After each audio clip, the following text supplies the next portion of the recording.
लोकप्रियतेच्या यादीत असलेली old monk रम ही दारू गेल्या काही महिन्यांपासून दुकानांमधून अचानक गायब झाल्यामुळे मद्यपींमध्ये मोठी अस्वस्थता पसरली आहे. पावसाळा आणि हिवाळ्यामध्ये या दारूची मागणी अधिक असते. त्यातच कंपनीने उत्पादन कायमचे बंद केल्याच्या अफवा पसरल्या आहेत. मात्र कंपनीने उत्पादन बंद केलेले नसून ते केवळ कमी केल्याची माहिती आहे. कंपनीने काही वर्षांपूर्वी लखनौ आणि चेन्नई येथील आपले 2 मोठे उत्पादन प्रकल्प बंद केले होते. सध्या मुख्यत्वे महाराष्ट्रातील खोपोली येथील प्लांटमधूनच याचे उत्पादन सुरू असल्याने पुरवठ्याची साखळी पूर्णपणे विस्कळीत झाली आहे. प्रामुख्याने भारतीय संरक्षण दलाकडून या दारूला प्रचंड मागणी असल्याने प्रथम डिफेन्सला ओल्ड मॉन्क रम पुरवण्याचं प्राधान्य दिलं जातं. सद्यस्थितीत गेल्या 3 महिन्यांपासून किरकोळ बाजारात अतिशय कमी स्टॉक उपलब्ध होत आहे. एकंदरीत उत्पादन क्षमतेतील घट झाल्याने हा तुटवडा निर्माण झाला आहे.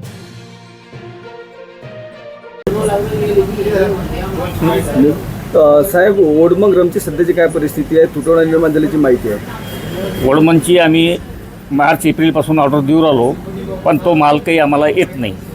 आम्ही मागणी केली असता ते म्हणतात बा कंपनीचा काहीतरी रेशिओ आहे, त्याच्यामुळं माल येऊ शकत नाही. म्हणजे गेल्या एप्रिल मे पासून अजिबात मालच नाही. लोकांची मागणी कशी आहे? लोकांची मागणी खूप आहे, कारण आता थोडं थंडीचे दिवस आले, पाणी पडू आला, तर लोकांची ओडमनच्या विषयी खूप मागणी डिमांड आहे. पण माल नसल्यामुळे आम्हाला काहीच करता येत नाही.